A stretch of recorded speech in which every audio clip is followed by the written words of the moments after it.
Sir मैं आपसे question पूछना चाहती हूँ। आपके कपड़े बहुत स्टाइलिश होते हैं, आपका डिजाइनर कौन है?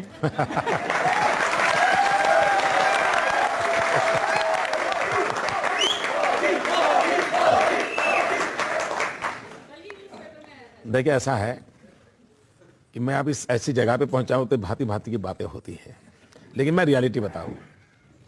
मैं बहुत छोटी आयु में घर छोड़ दिया, तो एक छोटे से झोले में ही मेरा सामान रहता था।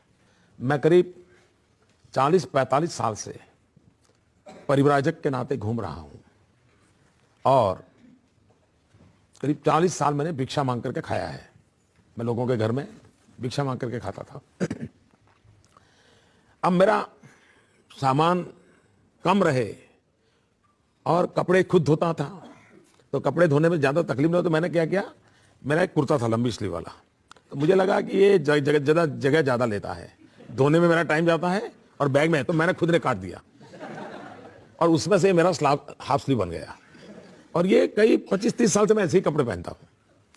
दूसरी बात है, ये बात सही है कि मुझे ढंग से रहना, साफ सुथरा रहना, थोड़ी कलर कॉम्बिनेशन की ईश्वर ने कमाल दी है, तो मैं अपने तरीके से कर रहा हूं।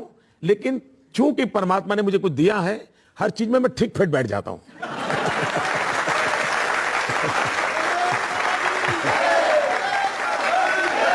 न कोई मेरा फैशन डिजाइनर है, न ही कोई इस प्रकार की व्यवस्था है।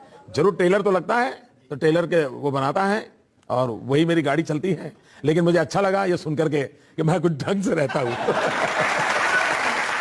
कोई जानता नहीं था जी आपके जीवन के बारे में। अभी थोड़े दिन पहले पता चला आप स्टेशन पर चाय बेचते थे। ये बात सही है कि मैं खुद इन चीजों को ज्यादा बताता नहीं हूं। गुजरात में लोगों को काफी पता है, गुजरात में कोई नया नहीं है। लेकिन अब जरा गुजरात के बाहर मेरी बातें बहुत हो रही, तो फिर अपने आप, और आजकल तो मीडिया इतना वाइब्रेंट है कि हमारे जेब से अगर कोई चीज गिर भी जाए तो अखबार में तस्वीर आ जाती है। तो पता चला फिर क्या हुआ कि एक दिन मैं यहाँ दिल्ली में आया था, शायद अक्टूबर महीने में यहाँ की रैली थी। उसी दिन कांग्रेस के लोगों ने बड़ी अनाप शनाप गालियां भी दी थी। मोदी तो अमेरिका का एजेंट है, टिकना है अमीरों के वगैरह वगैरह। मुझे बड़ी पीड़ा हो रही थी, मुझे लगा ये इस प्रकार की भाषा तो एक बार मुझे कहना पड़ेगा। मैं जीवन में पहली बार यहाँ दिल्ली में ही, रोहिणी में जब मेरी एक रैली हुई थी, मैंने कहा मुझे क्या ये बोल रहे हो लोग, इन्हें पता है हम कौन है। मैंने कहा मैं बचपन में रेल के डिब्बे में चाय बेच करके बड़ा हुआ हूं और आप मुझ पर ऐसे इल्जाम लगाते हो। उसमें से एक बात निकल पड़ी।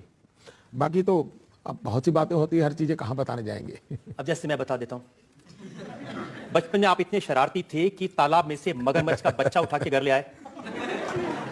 मैं शरारती कम, साहसिक ज्यादा था। हमारी बात सही है कि थोड़ा मेरे गांव में बहुत बड़ा तालाब है और मुझे तैरने का, पानी में रहने का और कपड़े धोने जाता था, तो काफ़ी कुछ। तो एक दिन ले आया, फिर स्कूल ले गया, तो हमारे टीचर वगैरह बड़े परेशान हो गए। लेकिन कुछ आश्चर्य नहीं लगता कि जो चाय बेचता था स्टेशन पे, जो घर छोड़ के भिक्षा मांग के खाना खाता था, आज वो नरेंद्र मोदी ब्रांड बन गया। उसके नाम से कॉमिक बिकते हैं, साड़ियां बिकती हैं, चिप्स बिकते हैं, हर तरह की चीज नरेंद्र मोदी के नाम से बिकती है।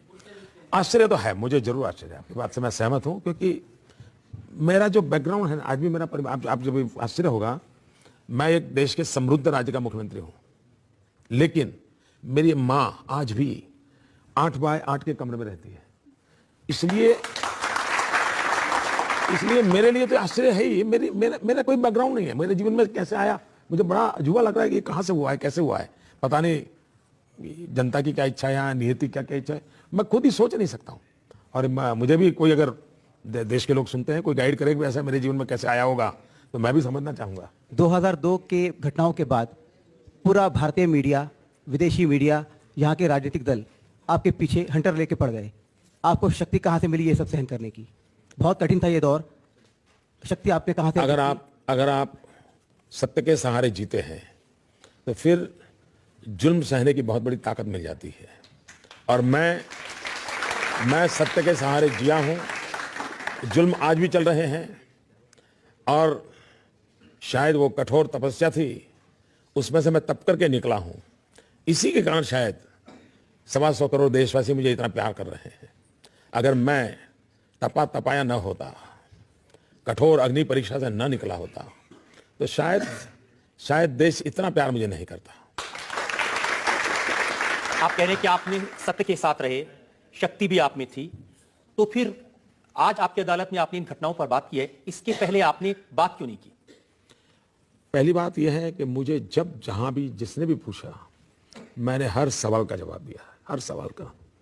लेकिन मैं अनुभव करता हूं कि कुछ लोगों को सवाल का जवाब नहीं चाहिए, उन्हें तो वो जो चाहते हैं वो ही वाक्य चाहिए, और उनकी मुसीबत यह है कि वो इतना होमवर्क करके आते नहीं है, इसलिए फिर मेरे से ज्यादा सवाल करते रहिए। वो तो एक ही बात चाहते हैं कि नरेंद्र मोदी माफी मांग लें। मैं तो दिन रात हर पल हर कदम, मैं सुबह उठता हूं तो भी पृथ्वी माता की माफी मांग करके पैर रखता हूं जी। मैं कौन होता हूं? मैं तो बालक हूं जी, ये दिव्य सृष्टि का। मोदी जी, आज हमने आपसे हर तरह के सवाल पूछे, वो सवाल जो हमेशा लोग आपसे पूछना चाहते हैं, जनता आपसे पूछना चाहती है, और आपने हर सवाल का बड़ी बेबाकी से जवाब दिया, किसी को टालने की कोशिश नहीं की। हम एक ब्रेक के रुकेंगे और ब्रेक के बाद सुनेंगे आपकी अदालत में आज के जज डॉक्टर पुष्पेश पंत का फैसला। आज